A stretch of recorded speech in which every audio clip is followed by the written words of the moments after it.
Uma guerra judicial e várias manifestações de indígenas e estudantes são combustível de uma enorme polêmica na construção do Noroeste, o novo setor habitacional de Brasília. Considerado o primeiro bairro ecológico do Brasil, o Noroeste está no centro de uma disputa entre construtoras e indígenas que habitam a reserva do Bananal e alegam que a região é um santuário de pajés. Na semana passada, manifestantes pararam as máquinas que trabalhavam no canteiro de obras de uma construtora, com paus, arcos e flechas, e a polícia foi acionada. A Justiça já suspendeu obras em uma área de 4,5 hectares que não foi vendida a nenhuma empreiteira, mas os índios reivindicam uma área total de 50 hectares. Em audiência da Comissão de Direitos Humanos, indígenas classificaram de ilegal a ação da polícia no Santuário dos Pajés. A deputada Érica Cocai, do PT do Distrito Federal, acompanha a disputa com preocupação.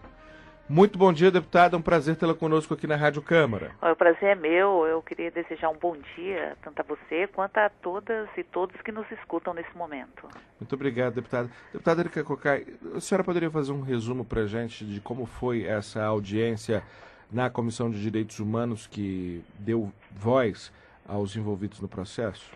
Olha, infelizmente, Lincoln, nós não tivemos a participação nem da FUNAI, nem tivemos também a participação do governo do Distrito Federal, que são elementos fundamentais para que nós possamos entrar em um consenso em função de toda a divergência e toda a polêmica que está atingindo hoje a construção do bairro Noroeste.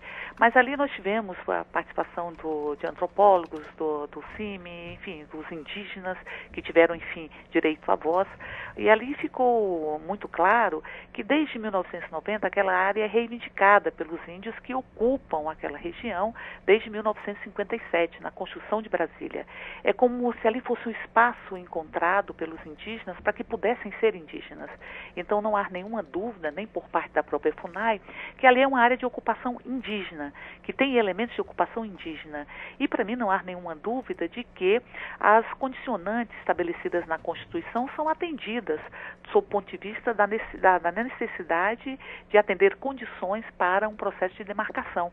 Então, portanto, infelizmente a FUNAI não esteve lá porque há uma exigência que a FUNAI faça um grupo de trabalho para que caminhe no sentido da demarcação daquela região que foi vendida. Uma parte dela foi vendida de uma forma absolutamente irresponsável do governo do Distrito Federal, porque é uma área que é inclusive objeto de uma ação civil pública, que tem uma guerra de liminares que atinge aquele espaço e que o governo do Distrito Federal atendeu sob o argumento de construção de um bairro ecológico, mas está destruindo um dos últimos segmentos de cerrado vivo aqui do Distrito Federal. Então, eu acho que há um paradoxo imenso em dizer que um bairro ecológico está sendo construído com prédios onde cada apartamento pode ter até 6 vagas de garagem, portanto, com a utilização excessiva de carros, porque Brasília não tem um sistema de transporte que possa fazer com que aqueles habitantes do bairro Noroeste possam prescindir dos seus veículos, e destruindo piquezeiros, destruindo cerrados, está sendo construído numa área de proteção de mananciais, onde ali tem um processo de recarga de aquíferos, ou seja, que a água da chuva vai recarregar os aquíferos do Distrito Federal, que vive de forma absolutamente nítida um estresse hídrico.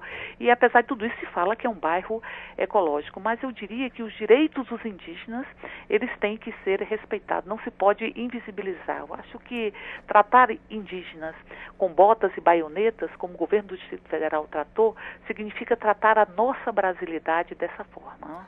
Deputada, mesmo com a construção, a continuidade, né, das obras no setor noroeste, bom, esses índios estavam lá numa região totalmente inabitada, fechada, de mata fechada, né, de cerrado, que é considerado santuário para eles. Seria possível manter os dois lado a lado, continuar a construção junto com eles na reserva separada para eles ali mesmo, na sua opinião?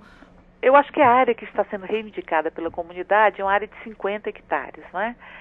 Nós tivemos, inclusive, uma decisão judicial que fala em 4 hectares, mas não se sabe de onde surgiu esses 4 hectares. Mas se reivindica 50 hectares. Eu acho que 50 hectares você assegura a manutenção dessa condição indígena, que significa a farmácia viva que ali tem, o santuário, porque aquele espaço, inclusive, é a confederação, ali habita a Confederação Nacional dos Pajés, que é vinculada vinculado inclusive a confederações internacionais de pajés.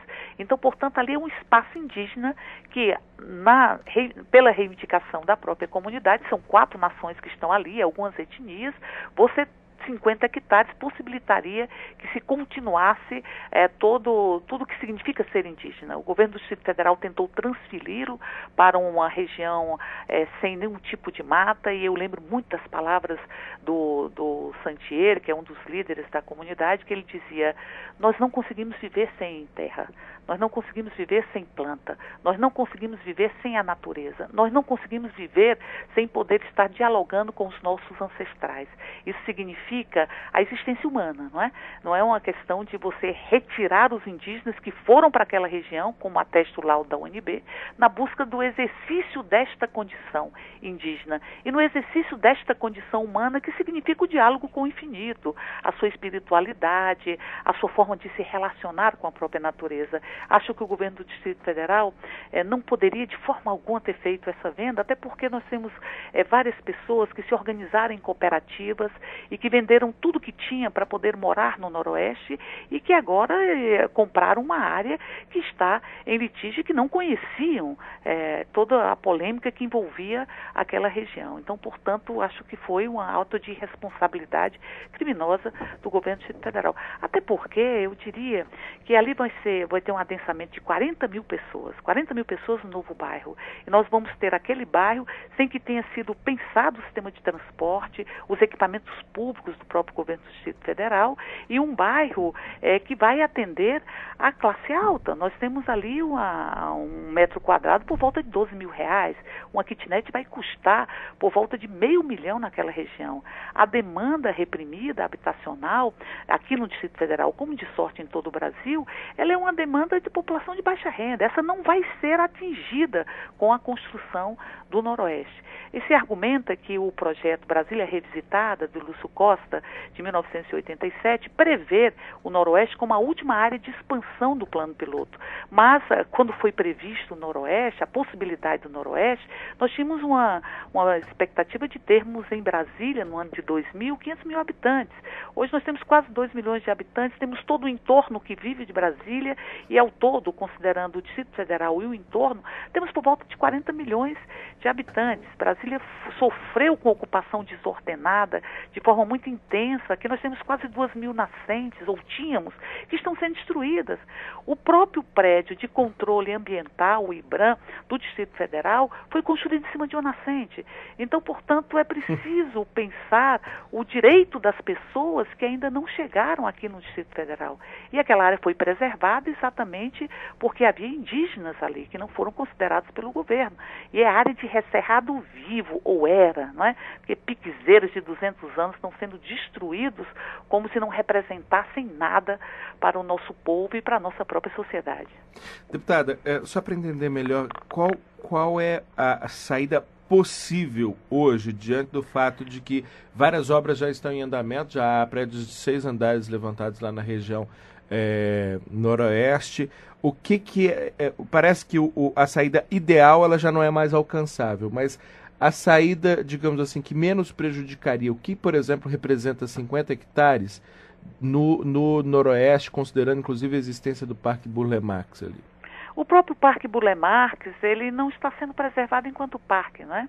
E há algum tempo atrás, no governo anterior, eu não sei se isso se mantém, nós vimos um projeto para o Parque Burle Marx que permite, inclusive, que haja circulação de veículos dentro do próprio parque, rodovias ou pistas dentro do próprio parque, o que não significa uma preservação do cerrado, porque, como eu disse, essa é a última área de preservação do cerrado aqui do plano piloto ou desta região. Eu diria que o que é possível? Primeiro, a FUNAI, ela teria que fazer um grupo de trabalho, né? Um grupo de trabalho para levar adiante o processo de análise da demarcação, do pleito dos indígenas. Segundo, penso que a TerraCap deveria indenizar as pessoas que compraram e tirá-las daquele local para preservar a área de 50 hectares. Eu acho que a própria FUNAI, ela fala da possibilidade da TerraCap estabelecer ali uma reserva indígena, não é? E fala, inclusive, que deveria passar também pelo crivo do IPHAN, que cuida do patrimônio do Distrito Federal, porque se trata de uma área tombada. Mas, enfim, o que eu digo, deveria ter uma ação da FUNAI no sentido de constituir o grupo de trabalho para que pudesse analisar o processo de demarcação.